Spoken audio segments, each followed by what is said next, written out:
Well, we've got the anti-terrorism laws, haven't we?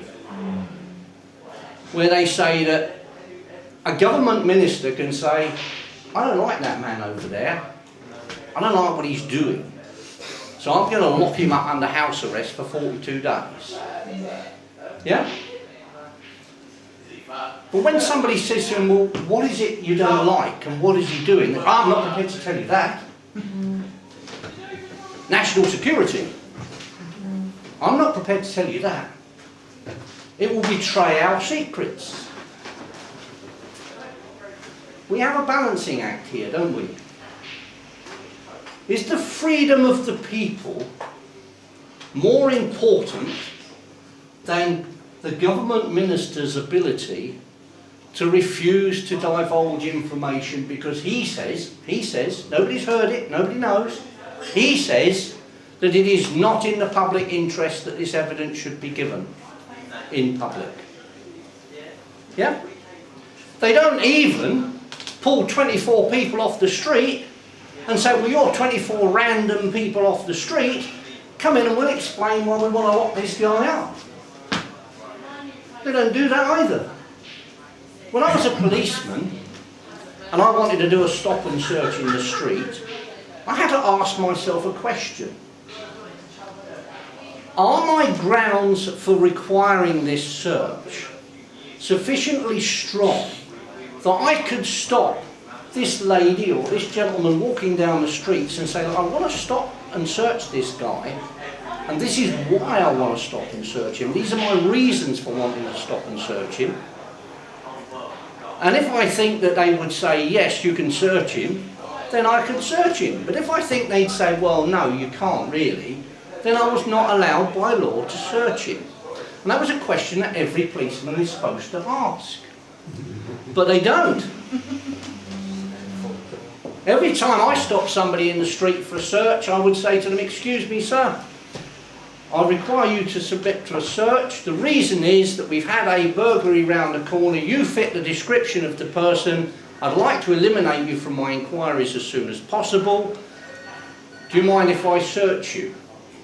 If they say, yeah, go ahead, then it's a quick frisk and away they go in 2 minutes. But I also tell them my name, my shoulder number, what police station I'm from, and they can have a copy of the record of the search anytime they want it within the next year, if they apply at that police station. Now, you all watch Police Stop, don't you? No. No? Not anymore. Well, you've seen it, you must have done, yeah? Well, what do you see? What do you see, eh? You see the van going down the road full up with policemen, and there's a couple of kids on the pavement. All of a sudden, it's bang over, push them up against the wall, come on, turn your pockets out. Yeah? It's illegal. How many times have you seen a breath test given on television? Policeman stops your car, right, so I want you to blow into my machine. Yeah? It's illegal. I stop your car because I'm not happy with your driving, and I talk to you and I smell intoxicating liquor. There's a little formula I have to give. I have to say to you, because I suspect you to have been driving a motor vehicle on a road or other public place whilst having consumed intoxicating liquor, I require you to take a breath test. Or if you've been involved in an accident, because you've been involved in an accident, I require you to take a breath test. If I don't say that, then in point of fact, the breath test doesn't mean squat. Because when the man gets down the police station and he says to my sergeant, well, excuse me, sergeant, but he didn't make the requirement in the approved manner, my sergeant say to me, well, is that right? Now, I'm an honest policeman, so I'd say, yeah, of course it's right. I didn't make the requirement in the approved manner. In which case my sergeant's going to say to somebody, get an unmarked car, put a civilian coat on, take this gentleman wherever he wants to go, and I am going to get shouted and screamed at from the rooftops. Yeah? I have never yet seen a legal breath test given on television. Never. So people are operating in the name of the Crown, and they are breaking the law. We are in a position where we, as English people, have the power to change that. But we have all got to work together, and what we've got to do is to put pressure, apply pressure. We know, don't we, that the thieving shower of so-and-sos in the Houses of Parliament and House of Lords, who are not hereditaries, I have to say, in the House of Lords, but they've all been robbing us blind over their expenses, haven't they? Duck bonds, yeah, mortgages that don't exist.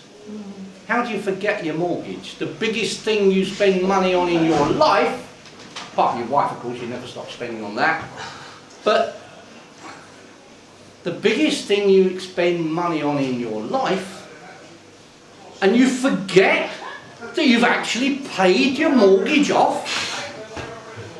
How? You've got to be dead to forget it.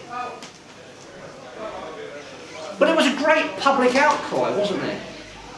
And Scotland Yard was sat on their hands, weren't they? Oh, well, you know, this is nothing to do with us, it's internal parliamentary matter.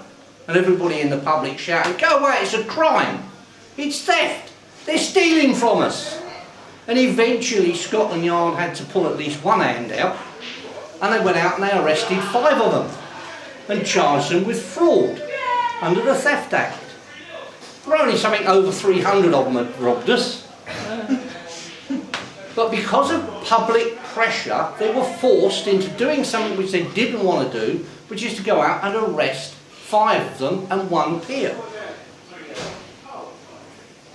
Now, what we've got to do is we've got to apply pressure to get our country back.